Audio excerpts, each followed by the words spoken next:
115 묵상운동 본문 말씀이 오늘 요한계시록 2장 18에서 29이기 때문에 그 본문 말씀을 가지고 말씀을 받고자 합니다.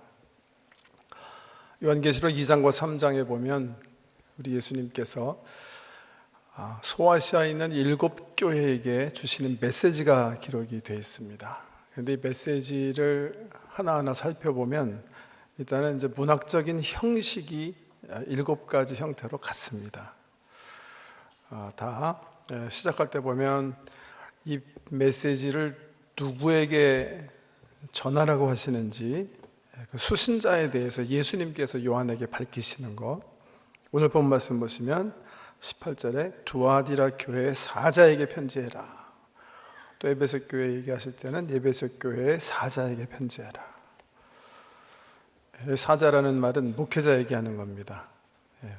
보통 장로님들이 기도하실 때 주의 사자가 주께서 보내신 사람 이렇게 표현할 때가 있는데 바로 그 사자예요.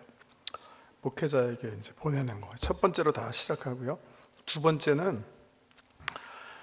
그 말씀을 하시는 예수 그리스도의 모습, 우리 주님의 모습을 요한이 기록해요. 오늘 말씀 보시면 18절 하반절에 그 눈이 불꽃 같고 그 발이 빛난 주석과 같은 하나님의 아들이 이르시되, 이렇게 7 교회에 나타난 예수의 모습이 다 조금씩은 달라요. 근데 살펴보면 그 교회가 필요한 어떤 모습으로 우리 주님이 소개가 되어 있어요. 두아디아 교회 같은 경우는 그 눈이 불꽃 같고 그 앞에서 숨길 수 없는 그런 통찰력을 가지신 주님의 모습, 그리고 그 발이 청동으로 되어 있는, 견고하기가 그지없는 게 청동이죠. 신실하시고 강한 예수 그리스도의 모습으로 이렇게 소개가 되어 있고요. 그 다음에 7 메시지 읽어보면 일편적으로 다 세 번째는 그 교회가 잘한 일을 얘기하면서 그 잘한 일에 대해서 칭찬하는 내용이 기록되어 있어요. 19절에 보면 두아디라 교회의 경우는 내가 내 사업과 사랑과 믿음과 섬김과 인내를 아노니 내 나중 행위가 처음 것보다 많도다. 에베소 교회에 얘기하실 때는 너희가 참 나를 잘 섬겼는데 지금은 그렇지 않다. 너희가 첫사랑을 버렸다. 그렇게 말씀하셨는데 두아디라 교회는 그런 관점에서 보면 엄청난 칭찬이 여기 기록되어 있습니다. 너희가 나를 위해서 사업하는 것, 사랑에 있어서, 믿음에 있어서, 섬김에 있어서, 인내에 있어서 처음보다 지금이 훨씬 낫다. 그렇게 칭찬을 받아요. 괜찮은 교회죠. 괜찮은 성도들이죠. 세 번째가 그렇다면 이제 네 번째는 주로 이제 교회들이 잘못하고 있는 부분에 대해서 지적하시는 부분이에요. 연이어서 그 지적을 고치기 위해서 교회와 성도님들이 힘써야 할 권면의 말씀이 5번째로 나오고요. 6번째는 그 권면대로 했을 경우에, 즉 믿음으로 끝까지 승리했을 경우에 받게 되는 상급에 대해서 꼭 기록이 되어 있고, 맨 마지막은 수신자의 확대다. 제가 이렇게 표현하고 싶은데 모든 메시지의 첫 번째 수신자가 누구였어요? 각 교회의 목회자들이었는데 맨 마지막 부분에 보면 7 서신 다, 7 메시지 다 수신자가 마지막엔 다 확대돼요. 오늘 본 말씀 보시면 29절 맨 마지막, 귀 있는 자는 성령이 교회들에게 하시는 말씀을 들을지어다. 그래서 오늘 제목이 교회들에게 하시는 말씀을 들을지어다. 왜? 이게 사실은 7번 반복되는 말씀이에요. 2장 3장 읽어보면 제일 많이 똑같이 반복되는 말씀은 바로 이 말씀이에요. 왜 이 말씀을 7번이나 반복하셨을까? 왜 이걸 제목으로 삼았나?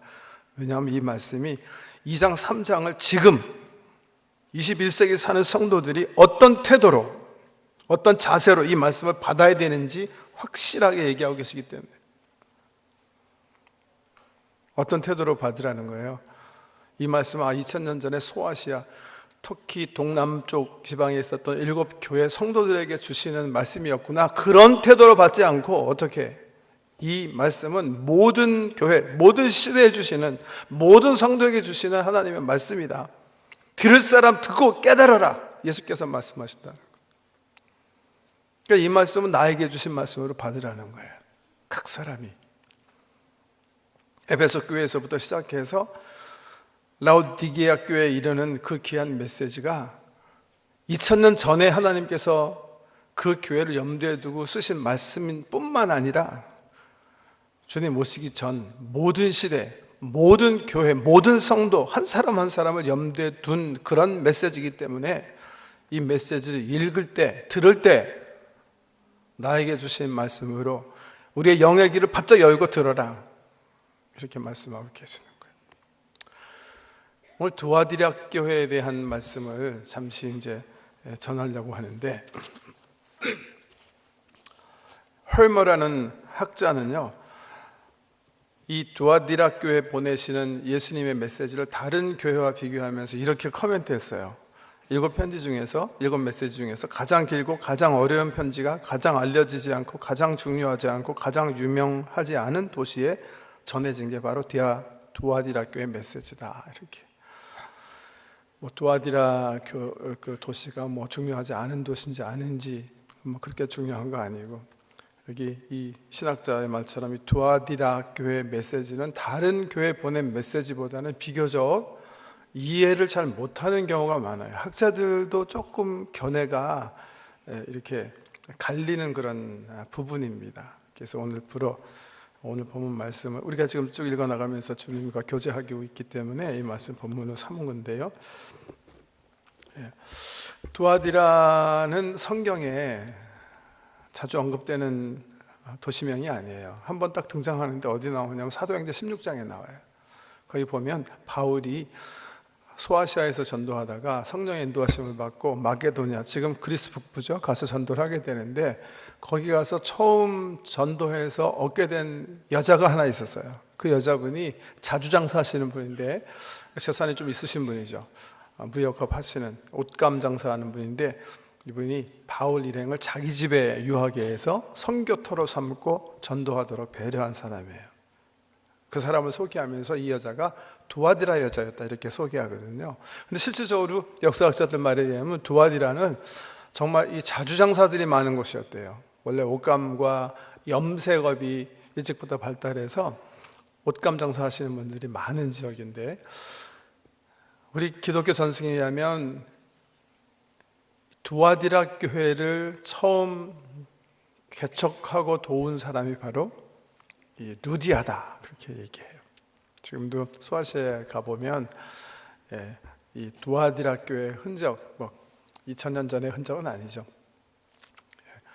로마 제국의 기독교가 이제 국교로 공인이 된 컨스탄티노플 대제 이후에, 4세기 이후에 교회가 세워진 그 흔적이 남아있다는 건데요. 거기 가보면 설명하시는 분들이 늘 그런 말씀하세요.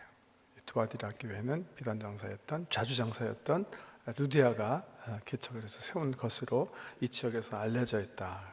그런 교회예요.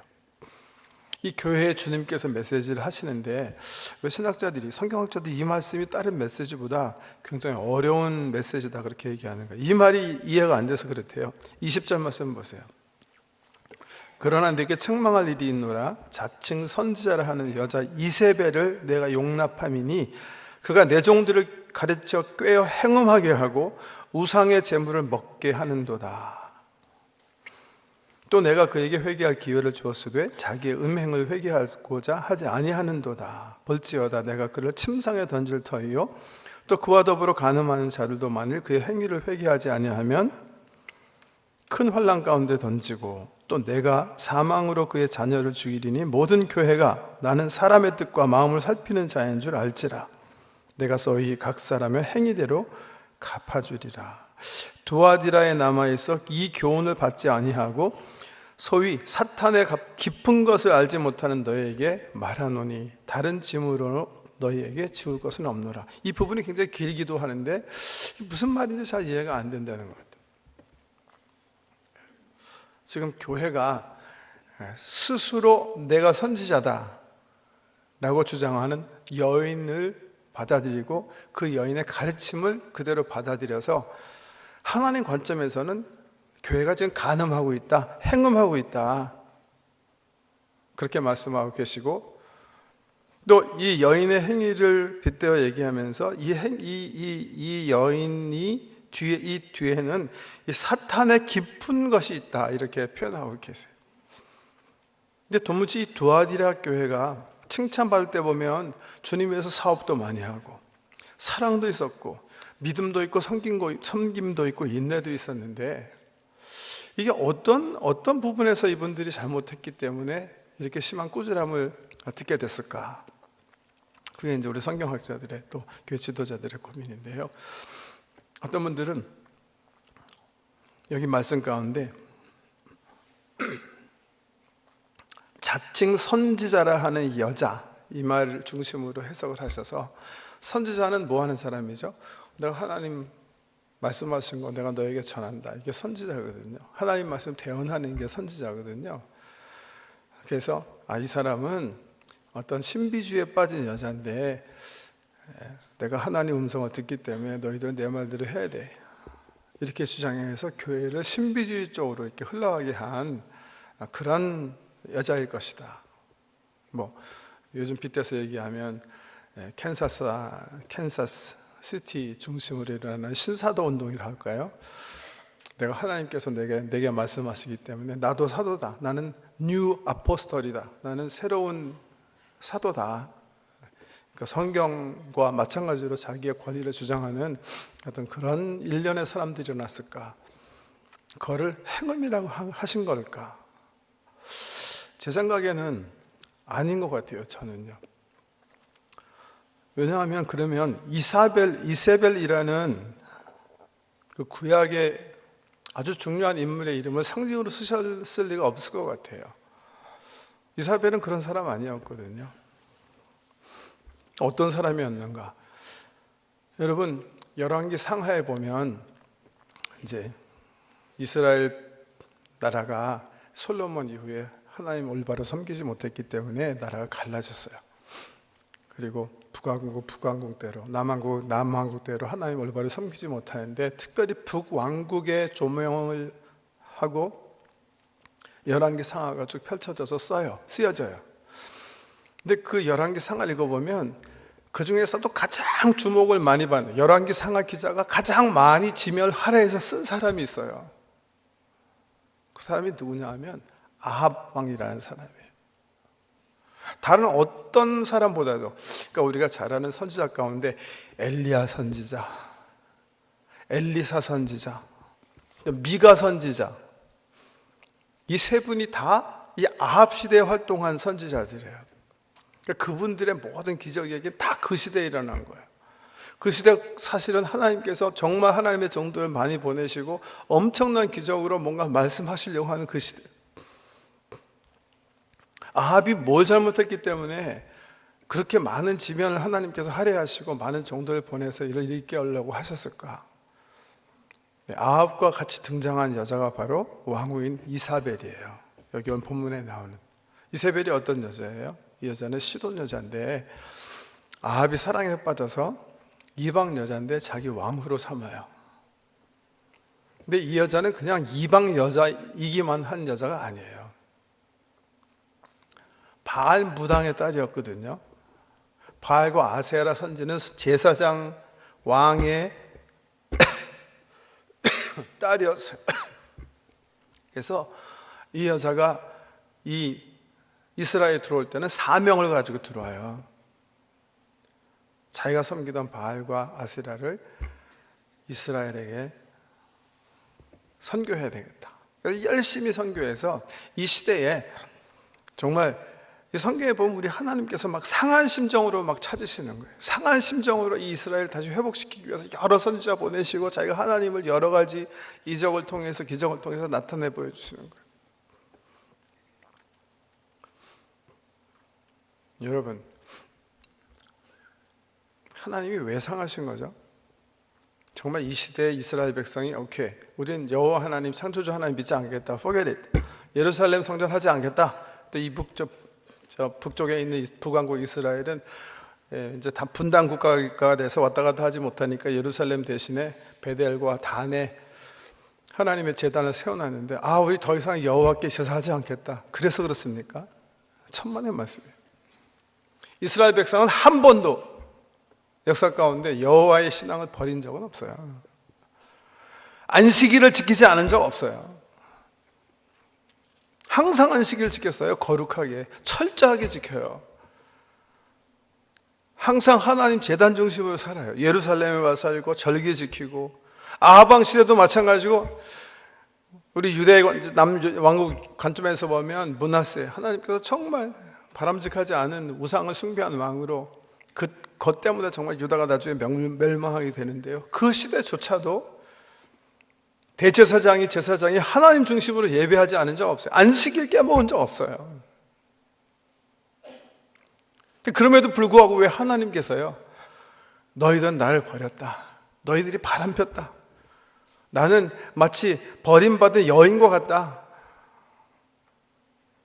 나는 아프다. 왜 주님께서 그렇게 표현하시는 걸까요? 왜 아합 시대에 이세벨 때문에 이스라엘이 행음했다고 성경이 기록하는 걸까요? 이사벨이 뭘 가지고 들어온 거죠? 어떻게 이스라엘을 변화시킨 거죠? 보통 바알과 아세라 신 그러면 다산과 번영의 신이거든요. 잘 살자고 하는 거거든요. 더 번영하자는 거거든요. 성경이 그렇게 얘기하고 계신 거예요. 이 이사벨로 말미암아 여호와의 종들이 행음하게 됐다, 넘어가게 됐다, 우상을 함께 섬기게 됐다. 여러분, 이 말은 다른 말 아니에요. 우리 여호와 하나님께서 가장 있기 원하시는 자리는 하나님의 백성의 하트예요. 하나님은 우리 삶의 가장 중심에 있기 원하세요. 왜? 그게 하나님이시니까. 그분이 하나님이시니까. 우리 하나님의 백성이 하나님을 예배하기 원해요. 왜? 당연히 하나님 받으셔야 할 거니까. 그런데 그 자리에, 그 하나님이 있어야 할 자리에 하나님의 백성이 하나님을 두지 않고 뭘 두게 된 거예요? 바알 둔 거예요. 번영을 둔 거예요. 재물 둔 거예요. 하나님 아닌 다른 것으로 대체해 버리는 거예요. 예배는 드려요. 안식일도 열심히 지켜요. 교회에 나와서 신앙생활해요. 외형적으로 보면 그럴싸한 하나님의 사람들이에요. 사업도 해요. 사랑도 해요. 믿음도 있는 것 같아요. 인내도 있는 것 같아요. 찬송도 열심히 해요. 그런데 그들의 영혼 속에 하나님이 없는 거예요.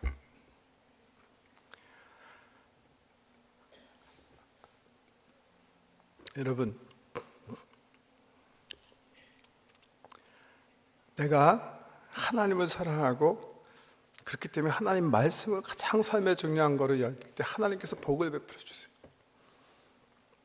그 복을 간증하면서 사실 수가 있어야 돼요. 그런데 여기서 뒤집어져서 변질돼서 하나님 나에게 돈 주시는 분이에요. 하나님 나에게 기쁨 주시는 분이에요. 내가 복 받았기 때문에 하나님께 감사해요. 내 자식이 잘 되기 때문에 내가 하나님 사랑해요.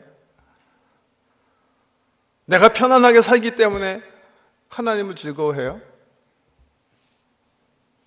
이거는 자리가 뒤바뀐 거예요. 이거는 바알이 이미 내 속에 하나님이 되어 있는 거예요. 하나님이 있어야 될 자리에 우상이 들어와 있는 거예요.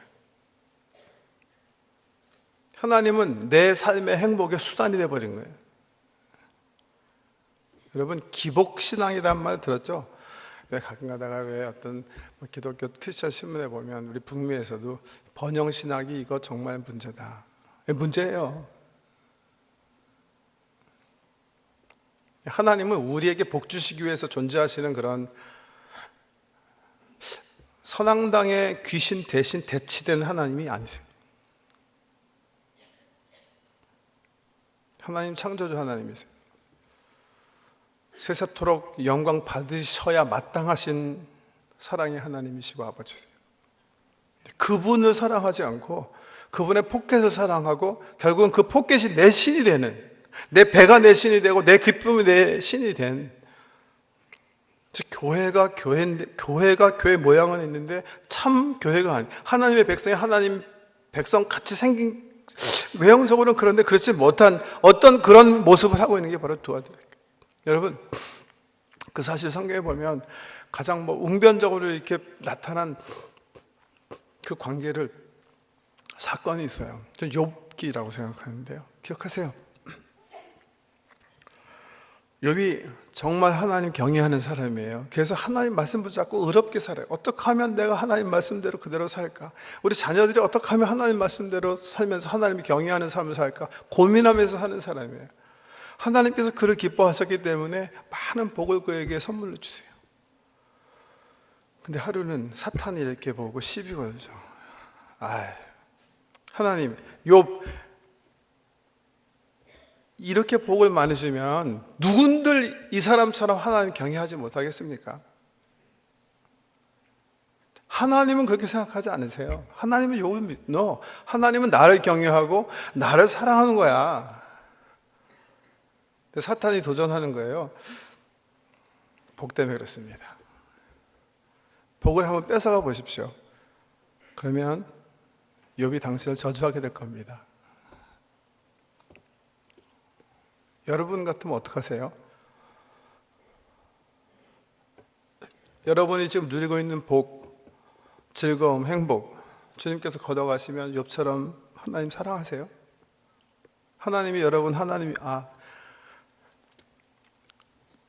주신 자도 하나님이시요 취한 자도 하나님이시니 내 평생 여호와 하나님을 찬양하면서 나는 살 수밖에 없습니다. 그렇게 고백하시는 믿음으로 사세요.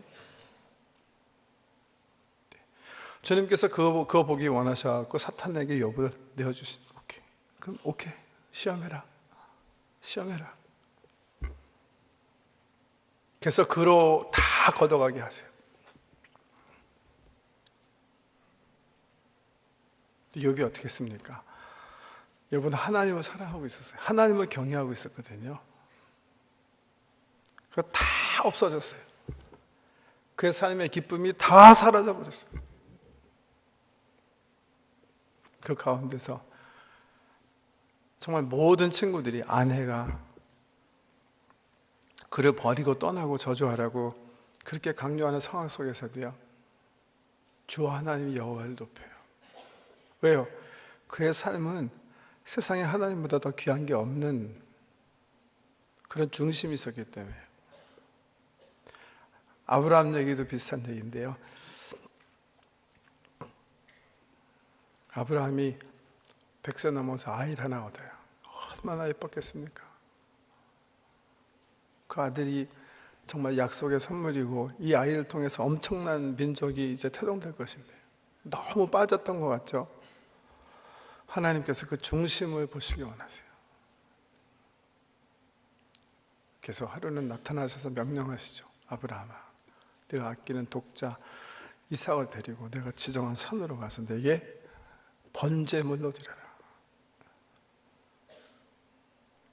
아브라함은요, 두아리라 교회 같은 교회는 아니었어요. 그 중심에 하나님이 있었어요. 아이를 잘 키우기 위해서 하나님 섬기지 않았어요. 내가 아이와 행복한 삶 살기 위해서 하나님 섬긴 것도 아니에요. 내가 부자가 되고 내가 이 세상에서 건강하게 잘 살기 위해서 하나님 섬기지 않았어요. 그 때문에 하나님 말씀이 임하자마자 Thy will be done. 자기 아내에게 상의하지 않고 자기 사랑하는 아이를 업고가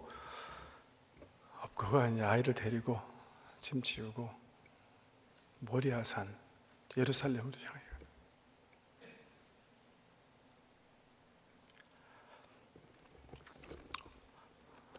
어떤 부부의 얘기인데요. 남편이 다른 여자와 관계하다가 발각된 거예요. 체면국이고 막리신당하는 거죠. 아내분이 너무나 깊은 상처 속에서 막 가슴앓이를 하고 고생을 하는데, 그래도 같이 살아온 나들 생각해서 어떻게 하면 이 사람을 용서하고 같이 회복할 수 있을까 노력하고 있는데요.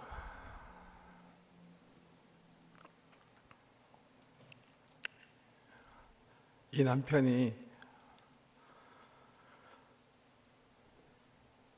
하루는 집에 엄청나게 큰 다이아 반지를 사오셨더래요.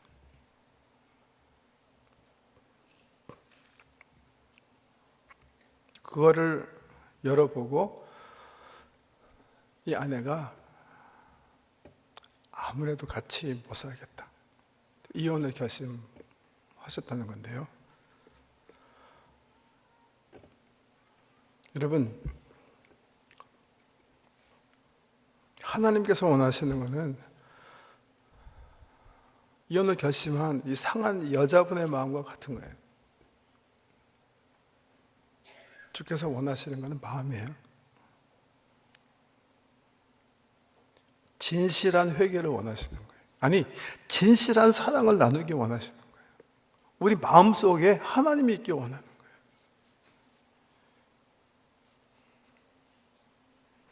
하나님이 내 수단 되는 거 아니에요. 두아디라 교회는 그런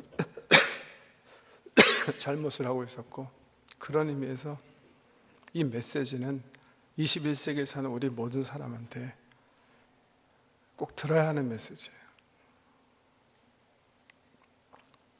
볼지어다 내가 문 밖에 서서 두드리노니 누구든지 내 음성을 듣고 문을 열면 나는 그로 들어가 그는 나로 더불어 나는 그로 더불어 먹으리라. 교회는 교회인데, 성도는 성도인데, 그 중앙에, 그 중심에, 그 마음에 하나님이 있지 않고 하나님이 수단되어 있는 거예요. 돈이, 쾌락이, 내가, 내 가정이, 이 세상이 언제인지 모르게 하나님이 되어 있는 그런 삶에 대한 경고입니다. 내가 너를 죽음의 방으로 내치리라. 여기 침상이라는 게 원어에 보면 병든 사람이 마지막에 누워있는 침상을 얘기하는 거예요. 내 죄로 인해 너를 죽이리라. 너희 자녀를 내가 죽이리라. 그러나 회개하면 너는 나와 함께, 너는 나를 얻게 되고 새벽별인 나를 얻게 되고 나와 함께 만국을 다스리는 그런 권세를 얻게 될 것이다. 꼭 그렇게 되시는 여러분들 주의 이름으로 축복합니다. 주님, 말씀 가지고 우리 삶을 살폈습니다. 주님 원하시는 게 정말 우리가 온 마음과 정성과 뜻을 다해서 하나님을 사랑하는 거라 하셨는데, 이 세상의 모든 선물을 소유하고 계시기도 하고 선물로 주시는 하나님보다, 하나님 피조세계에 빠져 허망한 삶을 사는 실수로부터 우리를 보호해 주시고 만유의 주 되시고 영광의 왕 되시는 주님을 가슴에 품고 당신을 사랑하고 당신의 말씀을 가장 즐거워하며 그 기쁨, 그 소망 가운데 주께서 주시는 복도 덤으로 누리는 저희 모든 성도 되도록 은혜 베풀어 주시옵소서. 예수님 이름으로 기도드립니다. 주신 말씀